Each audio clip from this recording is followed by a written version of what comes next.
Hi friends. Welcome to Sravanthi cooking home. అందరూ ఎలా ఉన్నారు? నేనైతే చాలా బావున్నానండి. ఈరోజైతే మనం గుల్ల మైసూర్ పాకు ఎలా తయారు చేయాలో చూద్దాము. చూడండి, ఇలా మధ్యలో ఇలా బ్రౌన్ కలర్ వచ్చేలాగా పర్ఫెక్ట్‌గా ఎలా చేసుకోవాలో నేను మీకు చూపిస్తాను.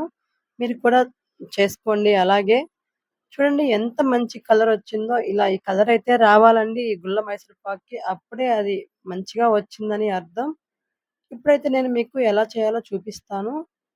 ఫస్ట్ అయితే ఒక కప్పు తీసుకొని అందులో శనగపిండి జల్లించి పోసి పెట్టుకున్నానండి.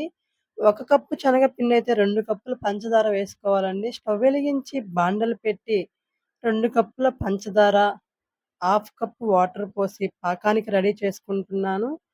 అలాగే ఒక కప్పు నూనె, ఒక కప్పు నెయ్య 2 మనం తీసుకొని ఒక బాండట్లో పోసుకొని బాగా హీట్ చేసుకుందామండి స్టవ్ వెలిగించి. చూడండి ఇలాగా మనిష్టమండి. నూనెైనా వేసుకోవచ్చు, మొత్తం నెయ్యైనా వేసుకోవచ్చు. నేనైతే అదొక కప్పు, ఇది ఒక కప్పు తీసుకున్నాను. ఈ పాకం అయితే బాగా మరుగుతుంది. బాగా ఉడుకుతుంది చూడండి. ఈ పాకం అయితే తీగ పాకం వచ్చేలాగా మనం పట్టుకోవాలండి పాకాన్ని. పాకంలోనే మనకి మంచిగా వచ్చేది మైసూర్ పాకు. చూడండి ఇలాగా కలుపుతూ ఉండాలి పాకం వచ్చేదాకా. ఇప్పుడైతే తీగ పాకం వచ్చినట్టుందండి. నేనైతే శనగపిండి వేసి బాగా కలుపుకుంటున్నాను. చూడండి ఇలాగా ఉంట కట్టకుండా బాగా కలుపుకోవాలి. ఈ తీగ పాకం ఎలాగా మీకు కనుక్కునేది ఎలాగని మీరు అనుకుంటున్నారా? అది సింపుల్ అండి. బొటన వేలు, చూపుడు వేలు ఆ పాకాని మీద టచ్ చేసి అట్లా పట్టుకొని 2 ప్రెస్ చేసి చూస్తే అంటే ఒక తీగలాగా వస్తుందండి. అప్పుడే మనకి తీగ పాకం వచ్చినట్టు అర్థం. అప్పుడు మనకి ఇంకా పాకం వచ్చినట్టు రెడీ అయిపోయినట్టే అర్థం అండి. మీరు కూడా అలాగే చూసి చేసుకోండి. నేనైతే అలాగే చూసి చేశాను. ఇప్పుడైతే ఈ శనగపిండిని బాగా కలుపుకుందాము ఇలాగా ఉంటనేది కట్టకుండా. చూడండి ఇలా కలుపుకోవాలి.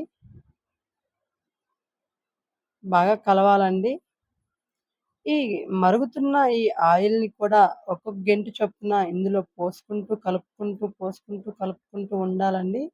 చూడండి నేను మీకు చూపిస్తాను అది ఎలాగనేది. ఇప్పుడు ఆయిల్ వేయగానే చూడండి బుసబుస అని పొంగుతుంది.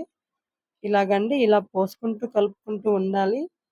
మనం ఈ 2 కప్పుల ఆయిలు అండ్ నెయ్యిని ఇందులో వేసుకుంటూ ఇలా కలుపుకుంటూ ఉంటే మనకి మంచి కలర్ అనేది వస్తుందండి. బాగా కుక్ అవుతుంది. చూడండి ఇలాగా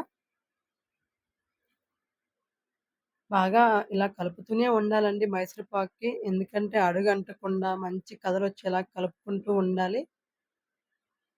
నేనైతే కొన్ని యాలకులు తీసుకొని వాటిల్ని బాగా ఎండపెట్టానండి. ఎండపెట్టిన ఈ యాలక్కాయల్ని బాగా మిక్సీ పట్టించి ఒక డబ్బాలోకి తీసుకున్నాను నేను. ఎప్పుడు మనకి అవసరమైతే అప్పుడు యూజ్ చేసుకుంటానండి దాన్ని నేను. చూడండి ఇప్పుడైతే మంచి కలరొస్తుంది. ఇది కలుపుతూ ఉండే కొంది మంచిగా వస్తుంది చూడండి. మనం చేసుకొని మనం తింటే ఇది వేరండి. ఇలా బయట తెచ్చుకొని తినే కంటే ఇలా ఇంట్లో చేసుకోవడం చాలా బెస్ట్. చూడండి ఇలా బాగా వస్తుంది. మళ్ళీ కూడా ఆయిల్ వేసుకుందాము. మనం కాగపెట్టిన ఆయిలంతా ఇందులో పట్టేటట్టు మనం మొత్తం చూసుకోవాలండి. అప్పుడే మనకి మైసూర్ పాక్ కరెక్ట్‌గా వస్తుంది. చూడండి ఇలా కలరొస్తుంది గదా! అలా కలుపుతూ ఉండాలా. ఇటు నుంచి అటు, అటు నుంచి ఇటు కలుపుకుంటూ ఉండాలండి. ఇప్పుడైతే మనం కొంచెం యాలకుల పౌడర్ కూడా యాలక్కాయల పౌడర్ కూడా దీంట్లో వేసుకుందాము. కొంతమందైతే ఏసుకోరండి. అంత ఇష్టపడరు. నాకైతే చాలా ఇష్టం. నేనైతే ఏస్తానండి. ఏసుకున్న మైసూర్ పాకు చాలా టేస్ట్ ఉందండి. ఇలాచీ పౌడర్ ఏసుకున్నాక చాలా టేస్ట్ వస్తుంది. మంచి స్మెల్ వస్తుంది. నేనైతే అలాగే వేశాను. చూడండి ఇలాగా ఒక చిన్న స్పూన్ అంత వేశానండి. ఇప్పుడైతే రెడీ అయిపోయిందండి. ఒక మందాటి గిన్నెలో కొంచెం నెయ్యి అప్లై చేసి పెట్టుకున్నానండి. ఈ మిశ్రమాన్ని అందులో వేయటానికి.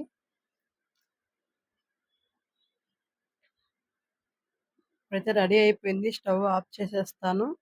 ఆఫ్ చేసేసి అందులో వేసుకుందామండి. ఆ గిన్నెలో ఈ మిశ్రమాన్ని వేసుకుందాము.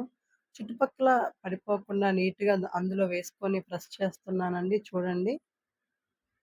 ఇలాగా ఇప్పుడైతే రెడీ అయిపోయిందండి మైసూర్ పాకు. ఇలా హీట్ మీద ఉన్నప్పుడే మనం కట్ చేసుకుందాము. మనకి ఏ షేప్ కావాలో ఆ షేప్‌లో. నేనైతే డైమండ్ షేప్ నాకు బాగా నచ్చుతుందండి. అందుకే డైమండ్ షేప్ కట్ చేస్తున్నాను. మనకి ఏ షేప్ కావాలంటే ఆ షేప్ కట్ చేసుకోవచ్చండి. మా పిల్లలు కూడా ఇలా ఇష్టపడతారు. ఇలా పిల్లలంటేనే కొంచెం వెరైటీగా కనిపివ్వాలి గదండీ వాళ్ళకి. చూడండి నేనైతే డైమండ్ షేప్ కట్ చేశాను. అయితే ఒక హాఫ్ అన్ అవర్ ఆరపెట్టుకుందాము. ఆరపెట్టుకున్నాకైతే ఇలా వచ్చిందండి మైసూర్ పాకు. చూడండి ఇలాగా. చూడండి మంచిగా వచ్చింది గదా! మీరు కూడా ఇలాగే చేసుకోండి. మా ఛానల్ మీకు నచ్చినట్లయితే లైక్ చేయండి, షేర్ చేయండి, కామెంట్ కూడా చేయండి. సబ్స్క్రైబ్ చేసుకోవడం మాత్రం మర్చిపోకండి. మీకెలా వచ్చిందో నాకు కామెంట్ ద్వారా తెలపండి.